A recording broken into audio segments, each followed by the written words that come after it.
Good morning and welcome to the What's Up News Network, being broadcast from Panama City Beach, Florida, the home of the world's most beautiful beaches. I am Jim Free with Jim Free Realty. Please click on the red subscribe button just below the picture.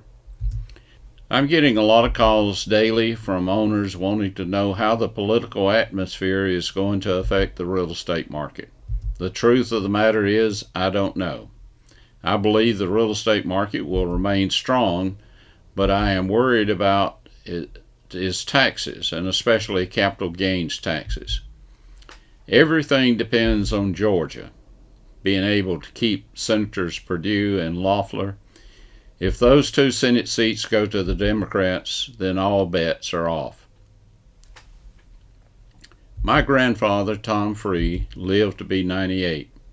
And he was a great influence on my life.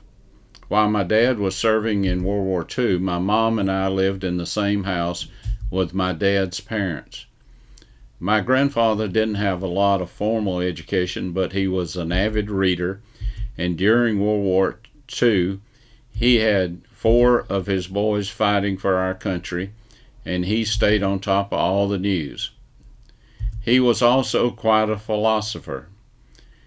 He always prayed for his boys and his daughter and gave thanks to the Lord for protecting them.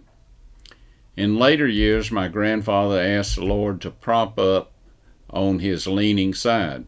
One day I asked him why he was always asking the Lord to prop him up on his leaning side.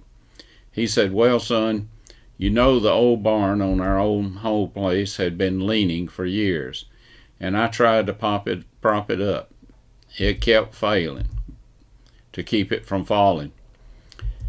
It had been there a long time. It has withstood a lot of weather. It has gone through a lot of storms, and it has stood for many years and is still standing. But one day I noticed it was leaning to one side a bit. So I went, got some poles, and propped it up on its leaning side so it wouldn't fall. Then I got to thinking how much I was like that old barn. I have been around a long time. I have withstood a lot of life storms. I have withstood a lot of bad weather in my life. I have withstood a lot of hard times, and I am still standing. But I find myself leaning to one side from time to time. So I will ask the Lord to prop me up on my leaning side. Sometimes we let sin creep into our lives, and we start leaning toward our old sinful nature.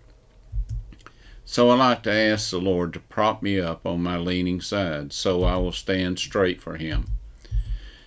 Well, my grandfather's been dead now 38 years, and although he was bent over from hard work and was almost blind, I have no doubt that he is now standing straight and has perfect sight. Every year, the real estate company, we try to seek out some of the dumbest criminals and give them the Darwin Award. This year we have 3 that are in the running.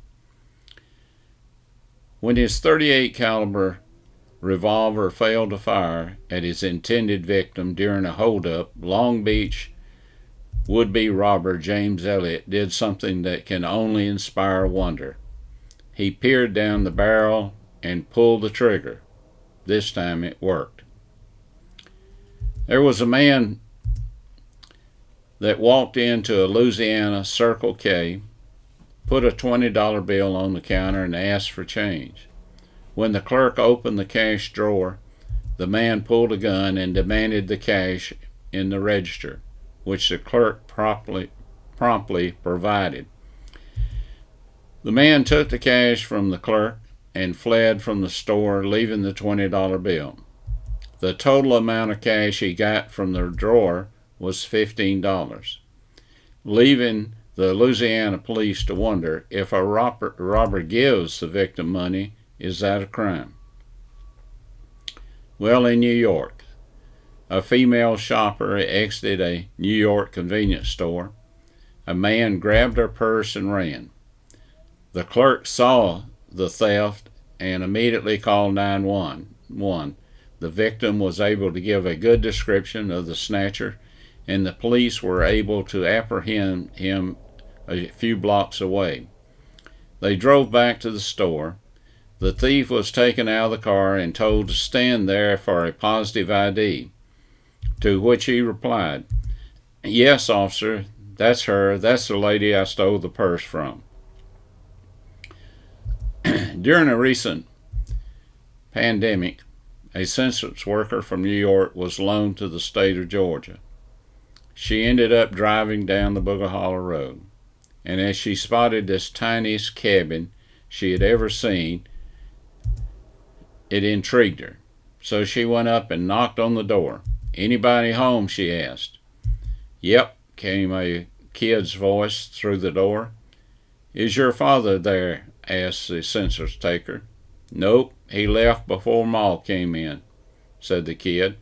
"Well, is your mother there?" "Nope, she left just after I got here." "Are you never together as a family?" "Sure, but not here. This is the outhouse." "I'm sure you are all overjoyed that the federal government will soon be handling our financial, educational, and medical dilemmas. We're going through some difficult times now.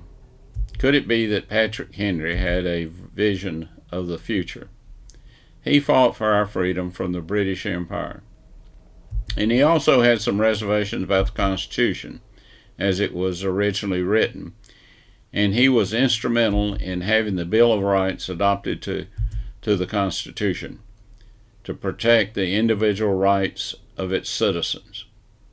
He was afraid that someday we would have a tyrannical president that would try to strip the powers from the states and place them with the federal government. He feared that the president would bypass the legislative and judicial branches of government and create a monarchy. Patrick Henry is remembered for the famous quote, "His life so dear or so peace, so sweet as to purchase at the price of chains and slavery. Forbid it, Almighty God. I know not what course others may take, but as for me, give me liberty or give me death." All those who signed the Declaration of Independence put their lives and their fortunes on the line, and hundreds of thousands of men and women had given their lives that we might enjoy freedom and have free and fair elections. We cannot forfeit these rights that others have paid so dearly for. Until we meet again, may God bless you, your family, and this great nation that we live in.